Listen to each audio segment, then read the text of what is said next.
Hey everyone, how are we doing? Thought I better check in. End of day 6 pre-op. I have got a very needy dog here who thinks that it's his tea time. And it is almost, but he's just being needy at the moment. So yes, end of day 6 pre-op. Still going really well. Haven't had any slip-ups other than that very first day. So really happy about that. Hey Cheyenne, how are you? So yeah, I'm cruising along. I'm so pleased to say I've got my energy back, which is amazing. Because I was definitely very lethargic there for a few days. I've got the cat here as well. So I actually had a friend come over yesterday and do a quick session of QFT and also an energy healing on me, and I think that's definitely really helped as well. Was really productive work-wise yesterday, which was fantastic. And yeah, cruising along pretty well in terms of the food. I even actually jumped on the scales this morning just out of curiosity's sake. So as I've said before, the pre-op diet is absolutely not about losing weight. That is not the purpose of it. You will by having such an extremely low calorie diet, but it's actually to detox the body, because that allows your liver to shrink down to 1/3 of its size, therefore making the surgery so much safer. But as I said, you will lose weight on it. So jumped on the scales out of curiosity this morning. So at that point, obviously I was 5 days into the pre-op diet, being this morning, and I'm down 3.5 kilos. 3.5 kilos in 5 days. Are you kidding me?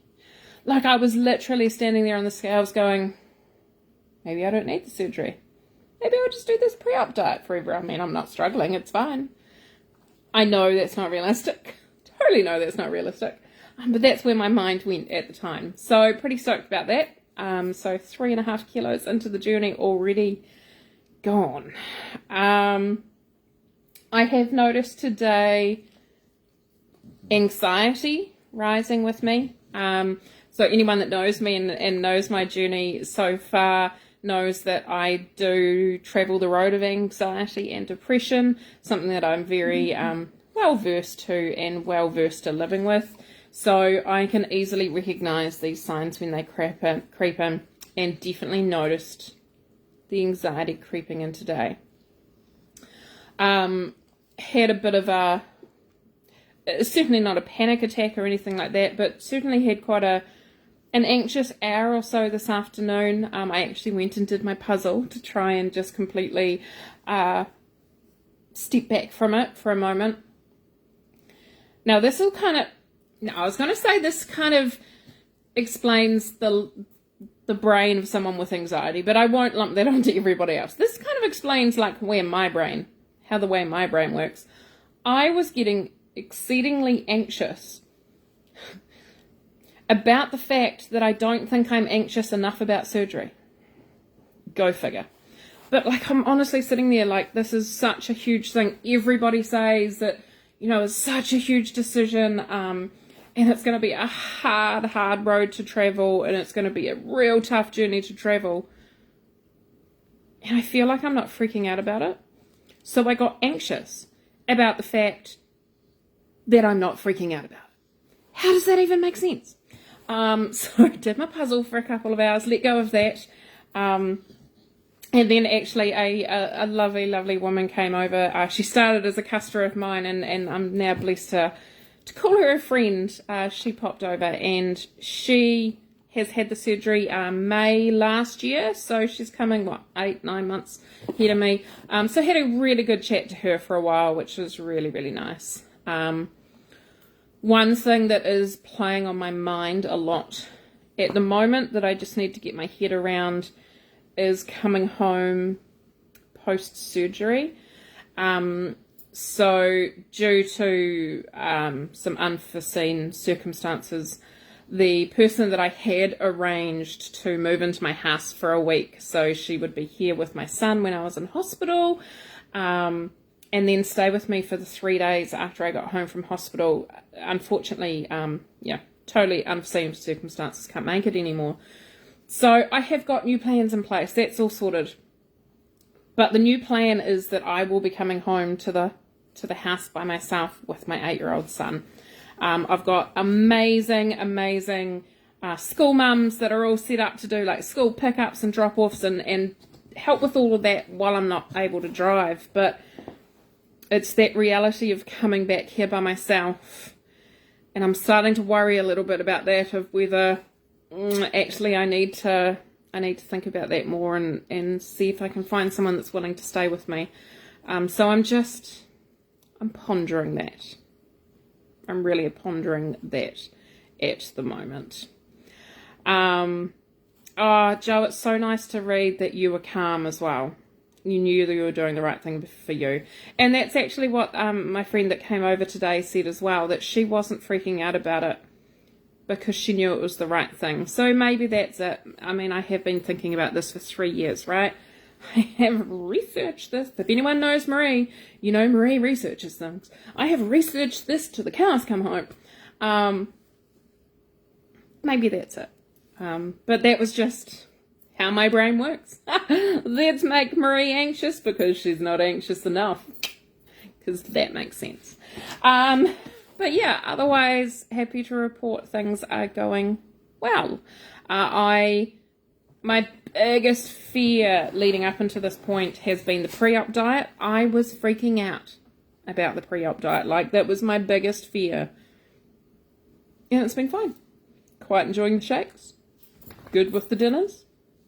We're good to go.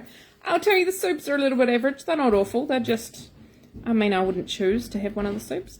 But the shakes are great.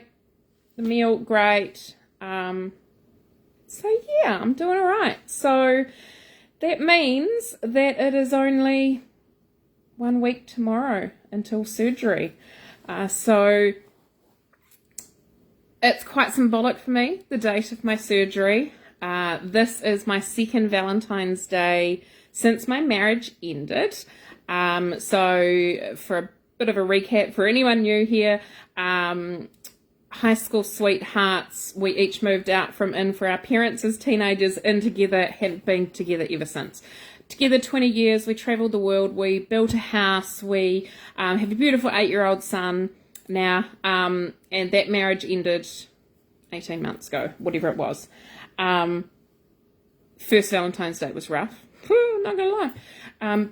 But leading up to this Valentine's Day, maybe 6 months ago now, I sort of said to myself, no, Valentine's Day is as much about self-love as anything else. And I really clearly went into it. And even when I was planning marketing for my pure romance business around Valentine's Day, making it really clearly that it's about spoiling yourself as much as anyone else. So when I went to see the surgeon before Christmas and they gave me a list of dates that were available to book in for the surgery, and one of them was February the 14th. And actually, it felt right. So, February the 14th, that's a week tomorrow. This is going to be my Valentine's Day present to myself. So yeah, tomorrow, I guess that's the halfway mark through the pre-op, right? It's starting to get real. So yeah, again, thank you to everybody for joining me on this journey. I still will come on here at one point and chat to you guys about what I have gone through in terms of the process with the surgeon and stuff. I'm aware I haven't touched on that just yet. So I will do that over the next few days. Just so you know what the process up into here looks like. But yeah, end of day 6 pre-op diet done. Except for I still need to drink about another 750 mils of water with fibre powder in it. But once that's done, day 6 is done. Thank you so much to everybody. The cat's still here, but the dog is buggered off, so I probably should go feed him. All right, see you.